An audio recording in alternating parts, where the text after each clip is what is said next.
Nagbabalak bumili ng e-bike na K350X sa darating na 13-month pay.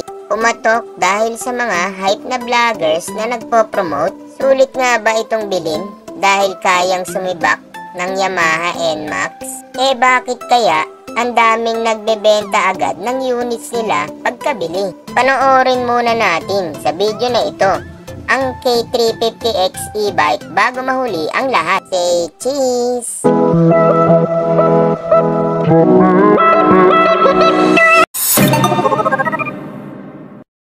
Ang Cheese K350X ay ang e-bike na nagpabago sa mga dating ayaw gumamit ng e-bike. Marahil dahil sa forma nito at bilis na kaya daw sumibak ng Yamaha NMAX. Pero totoo nga ba ito? O isa lamang itong false promotion?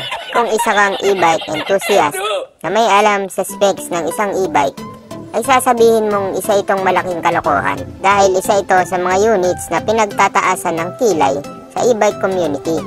Dahil marami ang hindi maalam sa e-bike na napaniwala ng mga vloggers na kaya nitong sibakin ng NMAX. Pero kaya nga ba? Quick specs review muna tayo. Ang K350X ay isang China-made scooter e-bike na inangkat dito sa bansa at nirebrand lamang. No hate naman sa Chinese made dahil halos lahat naman ng e-bikes at e-trikes ay sa kanila nanggaling. Ang ilan sa mga kagaya ng K350X ay ang Lion Z1 ng Lion e-bikes, ang Nimble H1 scooter at ang V09 ng V-electrified e-bikes. Nagkakahalaga ang K350X ng 68,000 pesos. Ang Lion Z1 ay 66,000 pesos, ang Nimble H1 na 65,000 pesos at ang V09 na 50,000 pesos.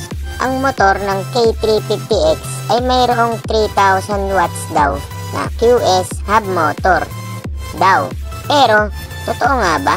Mali, dahil hindi true rated na 3,000 watts ang stock motor niya. Ang katotohanan ay may peak lamang ito na 3,000 watts.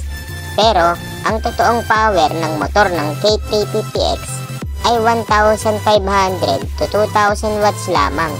Oh, false promotion ba? Ikaw na lang ang humusga. Size 10 lamang din ang hub nito at gulong sa unahan.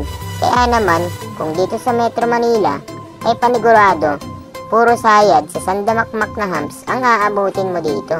May controller na bottle programmable ECU din daw. Hindi sinabi ang model. Pero ayon sa mga nakagamit ng K350X ay EM50 ang controller nito. May max current na 55 amperes. Ang battery niya din, base sa promotion, ay halatang ayaw ipaalam sa mga walang alam sa e-bike.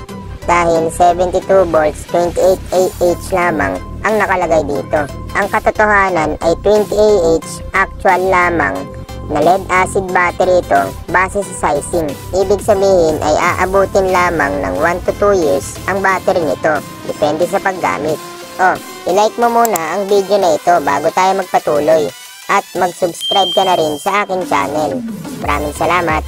Kung pagbabasehan ang specs ng motor, controller at baterya ng stock K350X ay malabo itong sumibak ng NMAX pagdating sa top speed. Pinakita pa sa video na top speed ng 199 km/h base sa LCD panel ang unit na ito habang naka-center stand, which is hindi calibrated at hindi true speed base sa GPS o Global Positioning System. Sa stock unit ay maaari lang itong tumakbo ng actual sa bilis na 60 to 70 km/h via GPS. Tingin mo, ganyan lang ang speed ng Yamaha NMAX para sibakin? Pero ano nga ba ang nakikita natin sa mga video ng mga vlogger na sinibak ang NMAX? Magic ba yon? O edited ang video? Hindi yun magic at hindi rin naman edited ang video. Totoo naman na kayang sibakin ng Cheese K350X ang NMAX.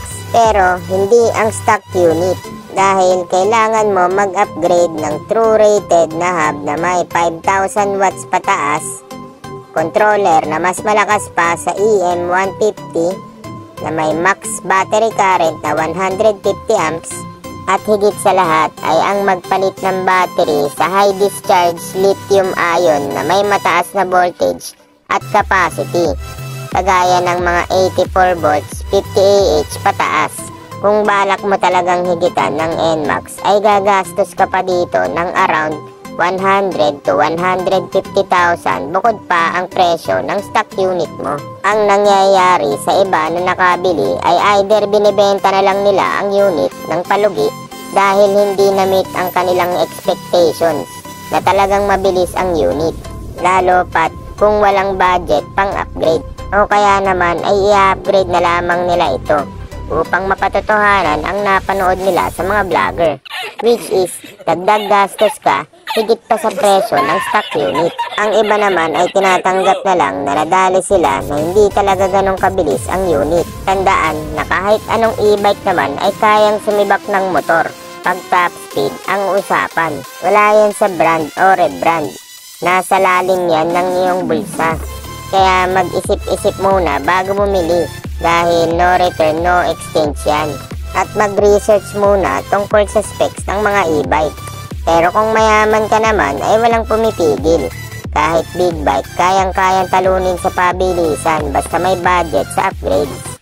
At kung kayo ay may natutunan, huwag kalimutang mag-like at mag-subscribe sa aking channel.